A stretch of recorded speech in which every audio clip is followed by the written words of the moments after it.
Iya, jadi dalam menuju sidang skripsi, ya sidang skripsi itu kan berarti kewajiban, ya walaupun ada pastinya ya. Ini based on my experience waktu saya menyelesaikan S1. Jadi itu saya ada dosennya yang pasif gitu. Nah, tapi mungkin untuk dosen yang sifatnya fleksibel, saya cukup fleksibel juga. Kalau misalkan di chat pun saya. Assalamualaikum warahmatullahi wabarakatuh. Salam sejahtera untuk kita semua. Semoga yang sedang menyaksikan tayangan ini dalam keadaan sehat walafiat. Halo, saya Nazila Fahira. Ketemu lagi kita di podcast Unan Official, informatif, edukatif, dan inspiratif. Kembali lagi kita di podcast Bisik, Bincang Skripsi.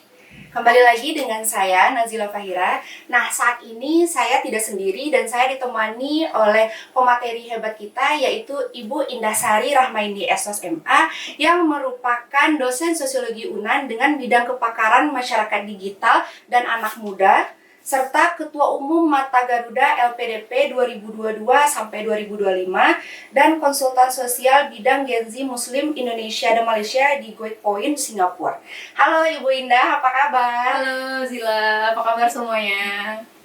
Oke, Ibu Indah ini merupakan lulusan mahasiswa sarjana sosiologi UNAN pada tahun 2014 dan magister sosiologi di Universitas Gajah Mada pada tahun 2019 dengan beasiswa LPDP. Wow, keren banget ya Ibu Indah. Terima kasih.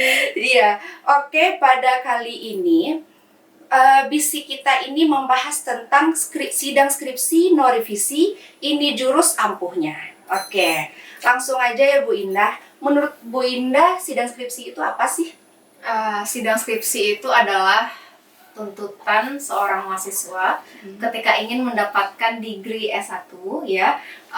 Jadi tugas akhir kalau untuk sarjana S1 itu dalam bentuk skripsi. Ya, kalau misalkan di diploma kita mengenalnya tugas akhir. Sedangkan di S2 kita mengenalnya dengan tesis dan di S3 kita mengenal dengan disertasi.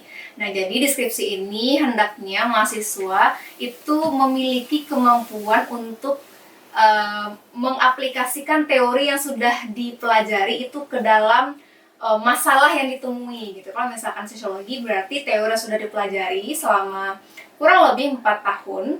Nah, itu dicoba untuk dilihat melalui framing yang ada di realitas sosial seperti itu. Kalau di sosiologi sendiri nih Bu, sebelum sidang skripsi itu kita melewati tahap apa aja dulu?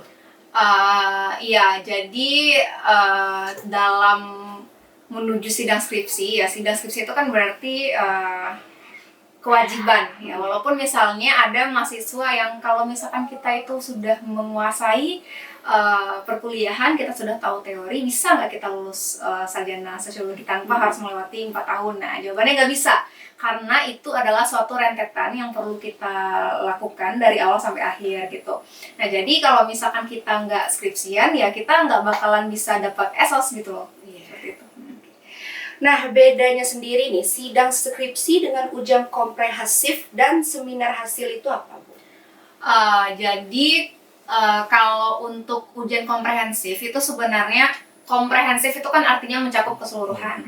Jadi ujiannya itu tidak hanya tugas akhirnya yang diujikan, tapi juga apa yang dia pahami selama 4 tahun kuliah, selama 8 semester itu juga ikut diujikan. Sedangkan kalau seminar hasil itu lebih diuji itu berdasarkan dari hasil laporan tugas akhirnya. Nah, kalau misalkan di beberapa departemen ya, prodi itu di Indonesia itu biasanya ada yang menggunakan 3 skema ya. Pertama itu cukup dengan membuat laporan penelitian ya, laporan magang itu ada di kampus tetangga kita di Politeknik.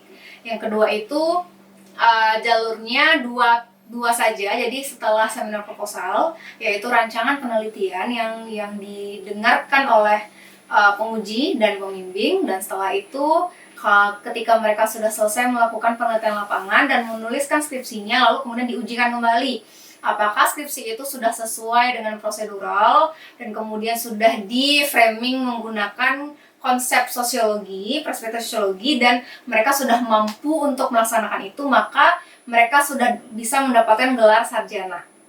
Sedangkan yang ketiga, itu juga ada di beberapa prodi yang memiliki kebijakan seperti itu.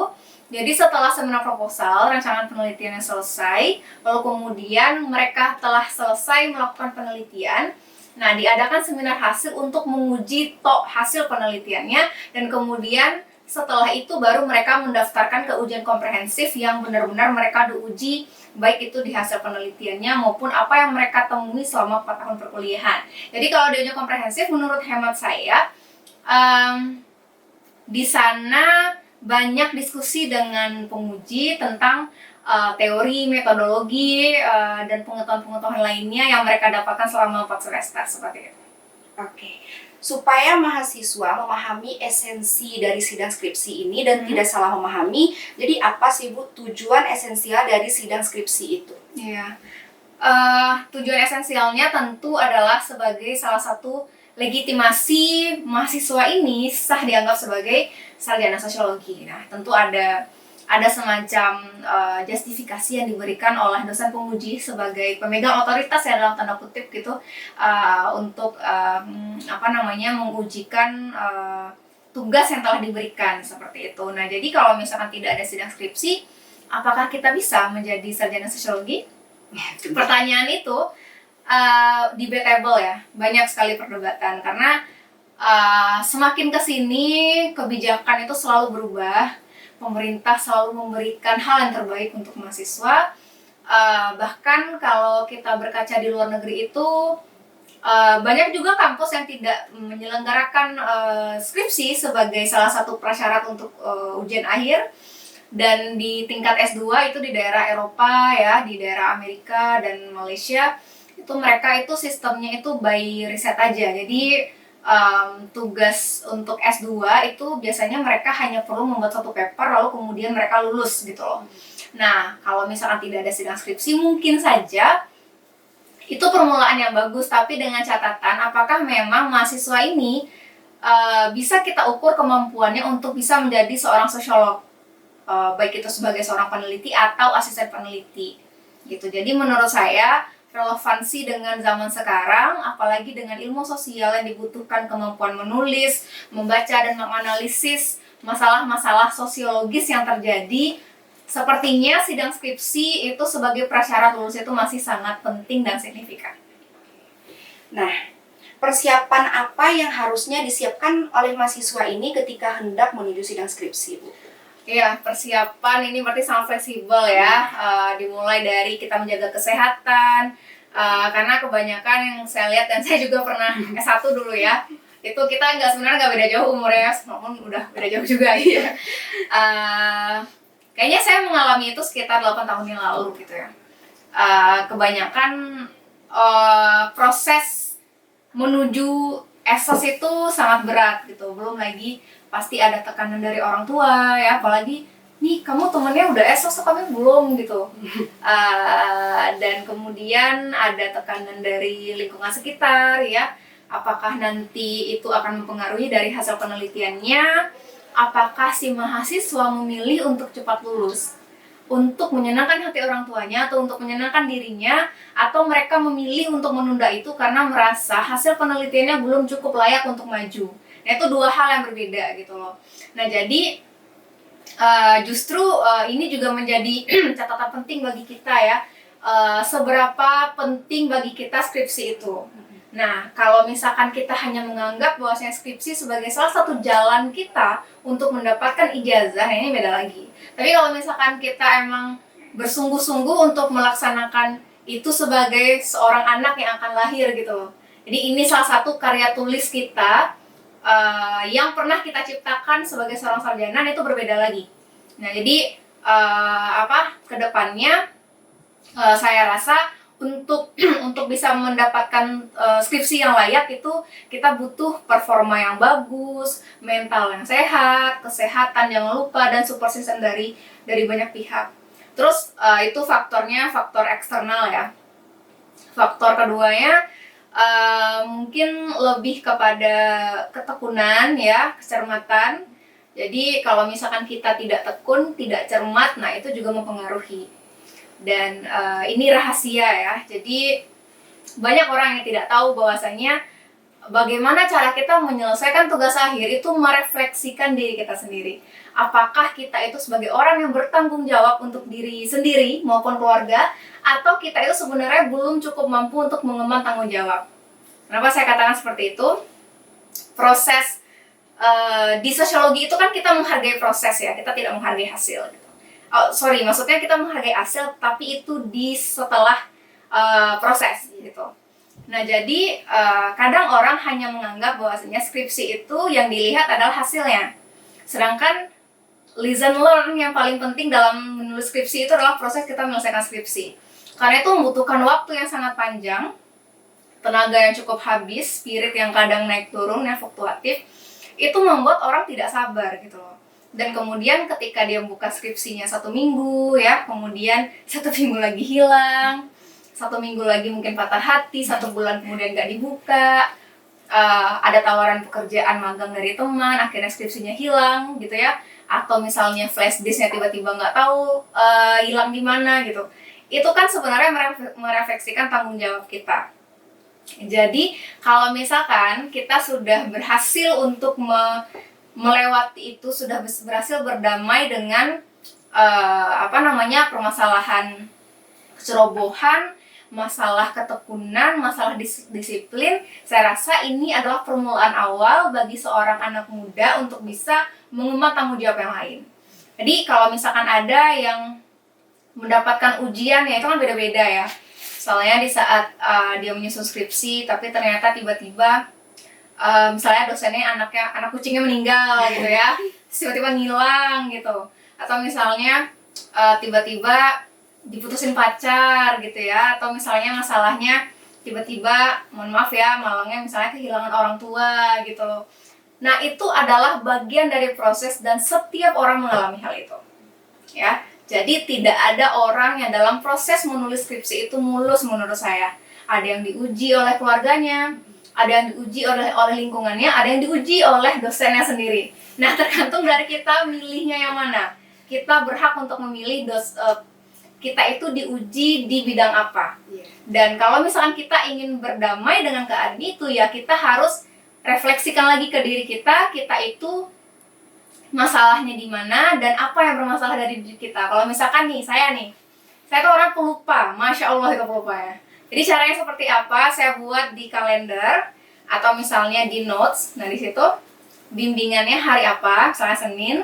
Tiap Senin saya harus follow up dosen pembimbing. Lalu kemudian kalau sudah selesai, karena saya tadi pelupa, setelah bimbingan saya harus langsung mentranskrip semua rekaman yang sudah saya diskusikan bersama dosen yang bersangkutan. Nah setelah itu saya, ketika kepala masih anget tuh, nah kemudian transkrip lalu dianalisis, lalu kemudian saya rehat sebentar 3 hari, lalu kemudian saya buka lagi laptopnya. Tiap hari itu saya harus membuka laptop, karena kalau misalkan semangat itu tidak selalu dipanasin ya, kayak motor ya, kalau dipanasin kan mogok gitu. Nah sama dengan semangat untuk menyelesaikan skripsi. Jadi kalau kata Pak Wahyu dulu waktu menyelesaikan skripsinya, dia bilangnya yang penting laptop itu harus nyala tiap hari. Even nggak ada satupun kalimat yang ditulisin, yang penting kita udah panas nih kepalanya, karena laptopnya selalu hidup. Tapi kalau misalnya laptop ditaruh di tas terus kan nggak bakalan kelar skripsinya. Itu menurut saya yang paling penting. Kebanyakan sekarang kan mahasiswa problemnya itu. Setelah bimbingan, ya laptopnya mati dalam seminggu gitu. Atau habis sempro tiba-tiba healing 1 bulan. Iya benar. Oke, tadi itu kan Ibu lebih fokus ke mungkin diri sendiri, kepada lingkungannya, keluarga segala macam. Nah, cara menghadapi dosen pembimbingnya itu bagaimana tuh Bu? Ada nggak tips khusus dari Ibu? Ada, pastinya ya. Ini based on my experience waktu saya menyelesaikan S1. Jadi itu saya bimbingan dengan salah satu dosen yang mungkin ditakuti di sosiologi. Saya bersama Pak Jendrius gitu ya. Dan pembimbing 2 saya itu Prof. Damsar, dan beliau juga merupakan dosen PA.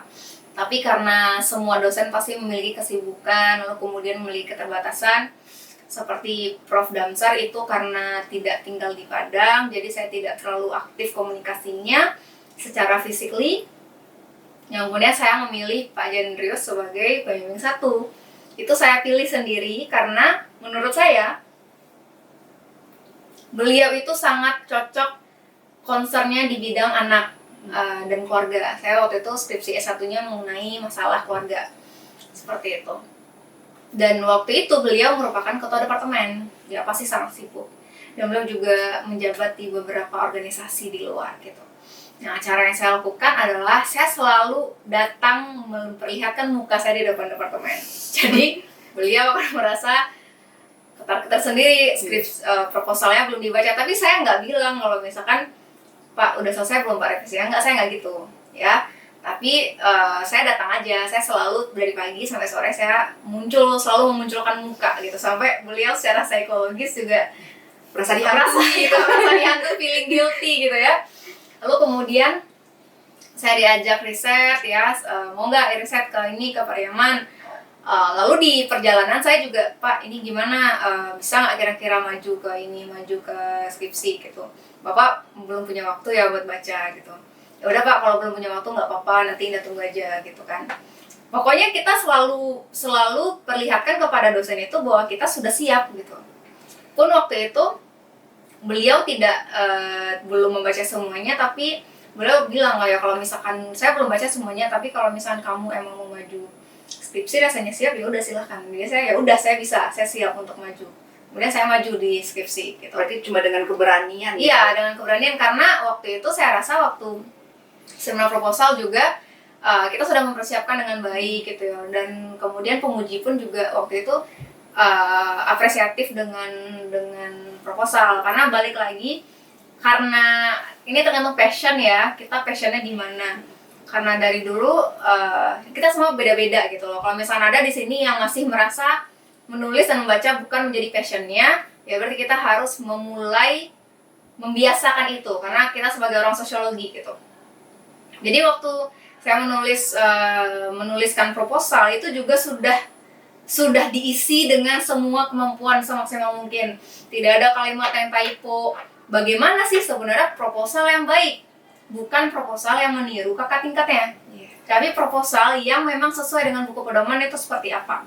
Lalu kemudian apa hal yang harus di-input ke dalam proposal itu diajarkan di metode kualitatif. Misalnya kita input semuanya, lalu kemudian deskripsi juga seperti itu. Kita berusaha mengerahkan kemampuan sebaik-baiknya sebagai orang yang juga sudah diberikan ilmu dan materi oleh dosennya, lalu kemudian kita sampaikan seperti itu.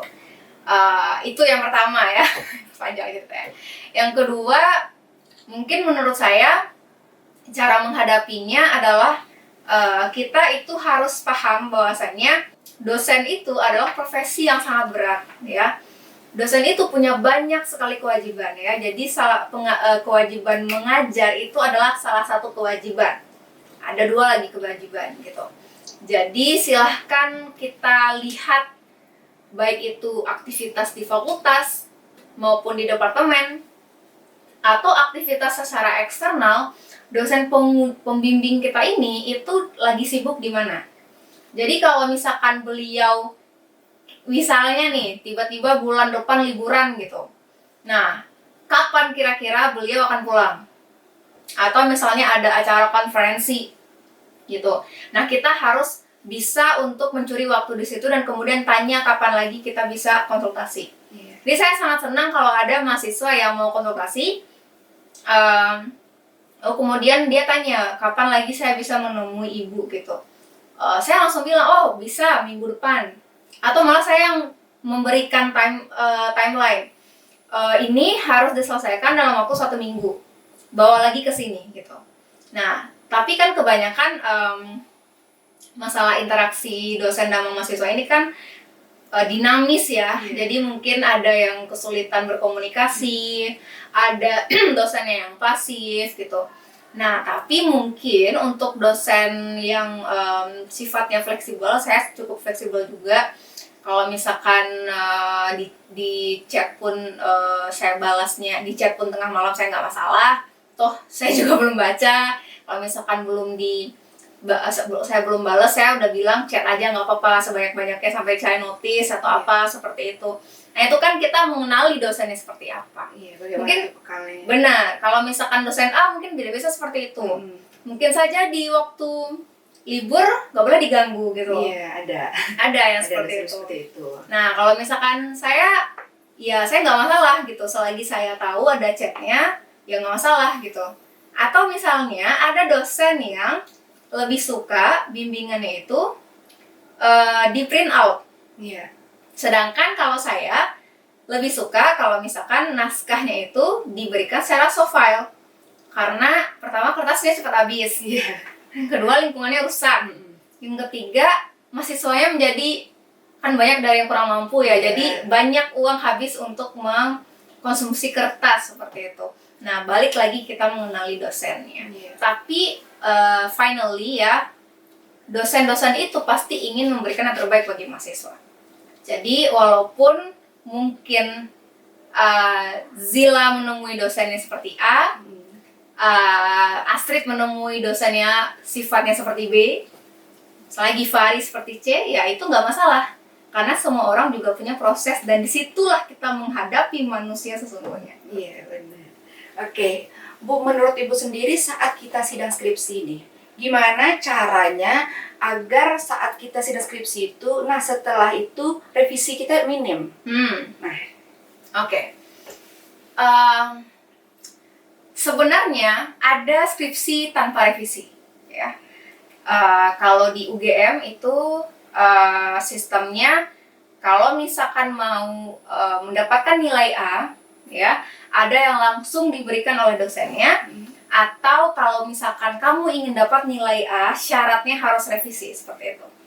Nah, kalau misalkan di UNAN menurut saya belum ada satupun skripsi itu yang tanpa revisi. Balik lagi kepada bagaimana kemampuan mahasiswanya, komunikasi dengan dosennya, dan kemudian kesepakatan di saat seminar. Jadi menurut saya bukan faktor tunggal mahasiswa tidak mampu untuk bisa skripsi tanpa revisi. Ya, ada banyak faktornya. Karena mahasiswa, saya mengakui ya bahwasanya kadang banyak dosen juga yang mungkin tidak punya waktu untuk membaca keseluruhan karena kesibukan dan lain sebagainya. Jadi realitanya untuk mendapatkan skripsi tanpa revisi itu ada kemungkinan, tapi mungkin kecil kalau misalkan tidak ada kontribusi yang nyata di antara semua pihak. Baik itu mahasiswanya harus bekerja keras, dosennya harus bisa bekerja sama, dan pengujinya juga yang memiliki kepakaran yang sama. Nah, tapi kalau misalkan kita ingin mengusahakan itu yang dengan baik dan kontrolnya tetap di mahasiswa, berarti kita itu memang harus benar-benar paham dengan apa yang kita teliti, kita harus paham dengan penulisan yang baik itu seperti apa, kita paham bagaimana cara meneliti, dan kemudian kita fokus. Nah, kebanyakan, ini kita bahas sosiologi ya. Misalnya, kita ingin bahas tentang masalah media sosial, ya. Kita ingin mengambil masalah media sosial, tapi kita tidak membaca buku yang berkaitan dengan media sosial. Ketika kita ingin menjelaskan fenomena itu menggunakan teori yang ada, kita cenderung untuk mengambil saja teori yang sudah tersedia tanpa mau untuk mengeksplorasi teori yang lebih spesifik yang membahas itu. Kalau misalnya kita ingin membaca penelitian terdahulu, kita lebih cenderung untuk membaca skripsi kakak tingkatnya. Iya, benar. Kalau misalnya kita ingin melihat gap penelitian, kita hanya melihat kepada fokus mana yang belum pernah diteliti oleh orang sosiologi. Sebenarnya cara menentukan tidak seperti itu. Kita buat trend riset yang terlebih dahulu, di mana peluang kita bisa masuk dalam fokus itu. Kemudian bagaimana cara kita menulis kalau misalkan kita tidak paham apa itu kata hubung, apa itu kata depan, apa itu kalimat penghubung, di mana letak namun, dan apa itu anak kalimat, apa itu induk kalimat, dan itu tidak dibahas. Tapi kalau misalkan si mahasiswa ini sudah paham betul bagaimana penulisan EYD yang baik, bagaimana cara menarik teori yang baik, menulis latar belakang yang sangat baik, nah itu menurut saya akan ada skripsi yang tanpa revisi. Dan saya juga bisa menjamin itu, dan saya bisa untuk memberikan kebijakan bahwasanya di saya, setidaknya ya, kalau misalkan saya menjadi anggota penguji, saya bisa menyatakan dan mengklaim bahwasanya ini sudah cukup dan tidak ada revisi lagi, seperti itu. Tapi sekarang kan kendala banyak mahasiswa itu dia sudah banyak bimbingan dengan dosen bimbingannya ini, Bu. Nah, tapi di saat dibawakan maju di ujian sidang skripsi bertolak belakang gitu dengan keinginan si dosen penguji. Jadi bagaimana itu cara meminimalisirnya, Bu? Kadang kan pemikiran dosen ini kan tidak satu kepala ya. Jadi banyak kepala dalam itu. Jadi terkadang si mahasiswa yang bingung gitu. Bagaimana mau yang didengar ini itu. Jadi terkadang banyak mahasiswa pada saat sidang skripsi itu skripsinya buyar lagi. Kebanyakan ini ya, kebetulan saya sudah sidang skripsi juga ya, Bu. Jadi misalnya bab 3-nya dirombak gitu, Bu. Karena tidak sesuai dengan keinginan si penguji. Padahal kita kan sudah sesuai dengan keinginan apa si pembimbing. Jadi bagaimana itu, Bu, menurut Ibu? Ya, jadi perbedaan antara bahasa lisan dengan tulisan itu beda, ya. Jadi di Indonesia ini memang untuk berbahasa secara tulisan itu mereka masih rendah daripada komunikasi verbal. Di komunikasi verbal itu lebih mudah dipahami daripada komunikasi tertulis. Nah, makanya kadang orang bisa salah kaprah dengan apa yang kita tulis, tapi lebih mengerti dengan apa yang kita ucapkan. Benar nggak? Iya, benar. Ya. Lalu kemudian untuk budaya menulis saja di Indonesia itu sudah rendah. Kalau misalnya kita membaca buku di luar negeri itu jelas runut kata-katanya. Introduction-nya apa, body tulisannya apa, closing-nya apa, jelas. Tapi kalau misalkan di Indonesia ini secara garis besar ya, banyak tidak semua peneliti yang menulis itu paham dengan penggunaan bahasa Indonesia yang baik dan benar gitu loh. Nah, ini berkaitan juga dengan bagaimana skripsi mahasiswa ini yang sudah ditulis sedemikian rupa, ini pesannya tidak sampai kepada penguji, ya, karena penulisannya yang salah, fokusnya blunder dan lain sebagainya. Saya paling sering kalau misalkan merevisi tulisan mahasiswa, itu saya baca di latar belakangnya. Misalnya, dia ingin meneliti mengenai kasus penyimpangan kekerasan seksual, misalnya kekerasan seksual yang dialami oleh mahasiswa misalnya di dunia kampus, ya, yang kita sorot dulu kekerasan seksualnya atau dunia kampusnya. Kekerasan seksualnya. Dunia kampus itu sebagai salah satu framingnya. Kekerasan seksual bisa berlaku di mana saja, ya. Kalau misalnya kita ingin meneliti tentang politik citra kandidat presiden, menurut Gen Z, itu kita meneliti apanya dulu? Politiknya dulu. Bisa politiknya, tapi menurut saya lebih mending kita lihat di Gen Z-nya. Karena konteks yang paling unik adalah Gen Z-nya. Karena kalau misalkan kalau kita tarik di politik citranya, semua orang punya pandangan mengenai politik citra. Tapi di zaman sekarang, Gen Z ini dia punya pengetahuan yang cukup berbeda, dan itu sangat drastis jaraknya antara orang boomer dengan si Gen Z yang biasanya dia memiliki pengalaman berpendidikan politiknya di TikTok, sedangkan si boomer ini pengalaman pendidikan politiknya di kedai kopi. Itu berbeda. Nah, jadi menurut saya itu sangat signifikan. Jangan sampai kita tariknya ada yang sampai menarik latar belakang itu manusia adalah makhluk sosial. Apa hubungannya? Ada hubungan, jauhan. Ibaratnya kalau kita mau ke Pantai Air Manis, kita ngarahin jalan orang dari posisi selatan, buat apa gunanya? Kejauhan. Mending dari SMA 6 misalnya, lebih dekat. Nah, seperti itu kira-kira. Oke, menurut Ibu kesalahan apa sih yang biasa dilakukan oleh mahasiswa saat ujian sidang skripsi yang sudah Ibu temui? Masalahnya adalah kadang mahasiswa ini tidak menganggap bahwasanya dirinya itu paling ahli di bidang ini. Jadi karena merasa tertekan ya secara mentally di dalam ruangan, jadi kadang pertanyaan itu tidak mampu untuk dijawab. Padahal sebenarnya dosen-dosen ini dia nggak turun lapangan. Kalian yang paling tahu kondisinya seperti apa. Jadi mungkin ini tips yang life hacks menurut saya ya. Kalau misalkan ingin mengambil judul skripsi, ambillah sesuatu yang mungkin tidak dipahami oleh banyak orang dan hanya kita yang paham. Iya. Misalnya kayak ada yang di daerah Mentawai misalnya yang punya kearifan lokal yang sangat banyak di situ, kondisi sosial yang sangat beragam di situ, lalu kemudian kita bawa ke UNAN, lalu kemudian kita diskusikan. Nah, kalau misalkan itu kita bisa jelaskan dengan baik, nah mungkin kita akan bisa menguasainya. Tapi kalau misalkan kita tidak bisa menjelaskan dengan baik, ya berarti kita nggak bisa untuk memuaskan curiosity dari si penguji ini. Iya. Seperti itu. Oke. Tadi itu kan apa saja kesalahan. Nah, dari Departemen Sosiologi sendiri nih Bu, bagaimana sistem penilaiannya saat mahasiswa ini melaksanakan sidang skripsi? Jadi apa-apa aja tuh yang dinilai dari mahasiswa atau dari skripsinya sendiri? Oke, ini sangat teknis ya. Pertama pasti di belangko penilaian kita itu ada beberapa rubrik ya. Pertama itu adalah penulisan skripsi. Ya, penulisan skripsi itu kita melihat runutnya seperti apa. Apakah sudah relevan kaitan antara satu paragraf dengan paragraf yang lain, lalu kemudian apa relevansi antara latar belakang, kemudian deskripsi lokus penelitian, lalu kemudian hasil dan kesimpulan.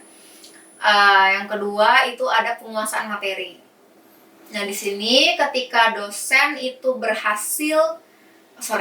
mahasiswa berhasil untuk menjelaskan dengan baik pertanyaan-pertanyaan yang diajukan oleh dosennya, itu biasanya nilainya lebih baik ya dibanding dengan mahasiswa yang lebih memilih untuk diam. Oke. Dan yang ketiga itu di permasalahan isu yang diangkat gitu. Dan kemudian juga kalau di form pembimbing itu ada ketekunan. Nah, jadi jangan anggap bahwasanya nilai yang didapatkan itu adalah nilai pure dari presentasi hari itu. Ya. Jadi kita itu di saat menerima draft proposal yang diberikan di H-5 sampai H-3 oleh mahasiswa, itu kita membaca semuanya. Ya, jadi hasil presentasi itu sebenarnya tidak terlalu signifikan. Ya, yang signifikan itu adalah apa yang diletakkan di meja penguji di saat itu, dan kemudian bagaimana sikap dari mahasiswa, ya, bagaimana responsnya dalam menjawab dan kemudian menerima masukan. Nah, itu menurut saya poin yang terbaik yang bisa diberikan oleh dosen untuk menguji mahasiswa yang sidang hari itu. Oke. Nah, terakhir ya Bu, bagaimana harapan Ibu terhadap mahasiswa, terkhusus kepada mahasiswa Departemen Sosiologi yang saat ini sedang mengerjakan sidang skripsi? Jadi apa harapan Ibu ke depannya gitu? Harapannya? Ya. Ya, harapan saya adalah jangan pernah menjadikan skripsi itu sebagai lari cepat. Ya, skripsi itu lari maraton menurut saya. Jadi kita butuh berhenti, kita butuh istirahat dulu, kita butuh main dulu, lalu kemudian kita kerjakan. Dan jangan pernah merasa bahwasanya, ini paling sering saya sampaikan kepada baik itu teman-teman seangkatan maupun teman-teman di mahasiswa gitu. Kalau misalkan kita menulis skripsi, jangan pernah berharap skripsi itu baik kalau misalkan skripsi itu dikerjakan dengan cepat. Yang terbaik itu belum tentu tercepat. Ya, yang tercepat belum tentu yang terbaik. Tapi terlalu perfeksionis juga nggak baik. Jadi kalau kata sedang aja ya. Ya, jadi kalau kata quote itu adalah tugas yang baik adalah tugas yang dikerjakan dan diselesaikan. Jadi silahkan kerjakan saja dan selesaikan apa yang harus diselesaikan tanpa mengurangi substansinya, dan kemudian jangan terlalu berambisi di tugas itu, karena di tugas akhir itu tidak hanya kewajiban mahasiswa untuk lulus, tapi di dalamnya juga ada kewajiban dari dosen untuk meluluskannya. Jadi kalau misalkan terjadi dialektik antara dosen dengan mahasiswa, dosen yang berkata A, mahasiswa yang berkata B, saran saya carilah jalan terbaiknya. Jangan hanya kita menuruti ego untuk membuat skripsi seperti itu hanya salah satu media kita untuk lulus. Kalau misalkan nanti ingin berkreasi lagi, berekspresi di tulisan, ya lakukan itu setelah lulus. Iya. Ya, itu menurut saya. Oke, mungkin sekian saja. Terima kasih kepada Ibu Indah Ramaini SSMA yang sudah memberikan pengalaman, mungkin banyak pelajaran kepada mahasiswa-mahasiswa yang saat ini mungkin akan sedang melaksanakan sidang skripsi. Oke, pada saat ini yaitu pembahasan kita itu sidang skripsi no revisi, ini jurus ampuhnya. Dari yang saya ambil ilmu dari Ibu Indah ini, yang pertama itu kita jangan plagiat, jangan menggunakan ChatGPT, dan jangan menggunakan joki skripsi. Untuk lingkungan sendiri dari mahasiswanya ini, kita membutuhkan support dari lingkungan kita, dari diri sendiri, terutama dari dosen penguji kita.